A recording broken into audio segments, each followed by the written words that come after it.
Hey everyone, Scott here to discuss The Conjuring 2, starring Vera Farmiga, Patrick Wilson, Francis O'Connor, Madison Wolfe, Simon McBurney, Franca Potente, Lauren Esposito, and Patrick McGauley, and directed by James Wan. Now, before I get into the movie, I just want to discuss some of the stuff that you might have heard from the Enfield poltergeist situation. The movie made it all up. Some of them, not the whole thing, but like the Enfield poltergeist did happen. But you should watch BBC's thing where it says the Enfield, what was it, disturbance, whatever that show is called, and watch the documentary. And I never seen it myself, but I hear it's good, before you end up watching the movie, which I didn't do. So I mean, I watched the movie, but I didn't see that documentary. I wish I did. But will I like the movie better than the first one? Let's see. We start the movie off in 1976 in Amityville, New York. And the Amityville opening scene where Lorraine Warren, played by Vera Farmiga, pretends to be the shooter and shoots the family off was kind of a cool sequence for the way she pretends to be the shooter. I honestly liked that moment in the film, and to be honest, I don't know if that's all the things I liked about the movie, but let's get into the rest of the review.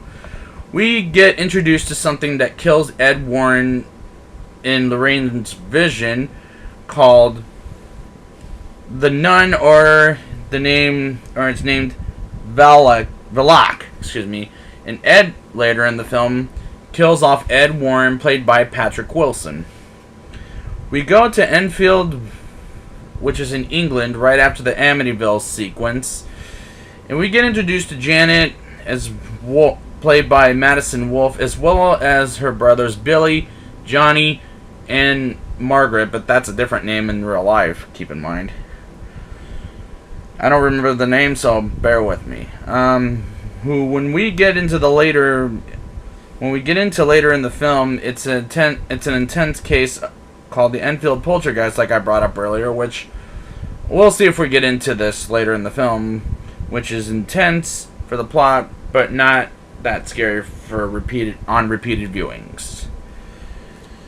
When Janet is homesick from school, she watches some TV show that's a sitcom. I don't know the show's name off the top of my head.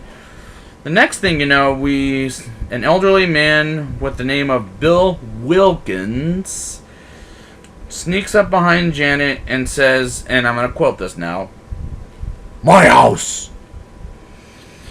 And to be honest, that's only scary on first viewing, but not as much on repeated viewing, so I'm afraid because it's my fifth or sixth viewing, I forget which one it is, I'm not as scared as when I saw the first time, and especially in the first one. Janet goes back into her room, hearing something demonic in the house, into the house, and she, with her sister Margaret, feels their beds shaking and wakes up the mother, plus Johnny and Billy. They witness the door with the dresser closing, and they run to the neighbor's house. It's not as scary as the clapping game from the first movie, I should point out. The Nun as a demonic possession is not that scary like Annabelle, to be honest. And to be honest with you, demons are not as fucking scary anymore as when The Exorcist first came out. And I wasn't alive back then. That was like back in the 70s. I was born in 89. Bill Wilkins attacks Billy while sleeping at the neighbor's house with some terrible looking CGI, by the way. Just terrible. When the crosses turn upside down, that is a demonic horror movie cliche. I'm gonna put it out there. It's too much. When Patrick Wilson sings "Can't Help Falling in Love with You" by Elvis Presley, he kind of does sound like Elvis, to be honest with you, and I was impressed with his sound-alike voice. And if they do a biography of Elvis, I would pick him to be Elvis because his Elvis voice is really impressive, in my personal opinion. While on the train, Ed discovers there are 2 tapes from the time when Janet says, "It wants me," as Bill Wilkins' voice. That moment felt too obvious for the end of the movie, because Bill's a pawn for the demonic nun, which honestly feels very stupid.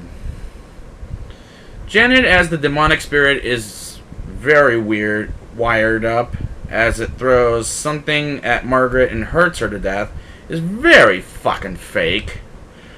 Just like the couch hitting Ed in the face, also very fucking fake. First, Ed is worried about Lorraine and the exorcism, and now Lorraine is worried about Ed will die from the vision she had. Just, that's a horrible way to realize when he'll die. Just really horrible. Lorraine trying to catch up to Ed and saves him while Ed saves Janet, and the nun pushes her back, and she condemns the nun back to hell after Lorraine knows the nun's name, Velak, something like that, is very bad. And the worst part ever is Ed and Janet almost die, and Lorraine catching them before they die is a happy ending cliche. It's kind of a dumb way to end the movie in my mind. Now it's time for the rating. I'll give this movie a 4.9 out of 10.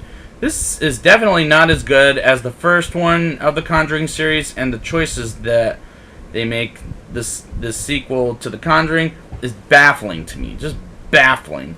And I'm nervous going into the movie theater for Annabelle Creation, because I hear it's good, but I want it to be better than this and the first Annabelle movie. So, I'll be back next week for Annabelle Creation, and until next time, I can't help falling in love.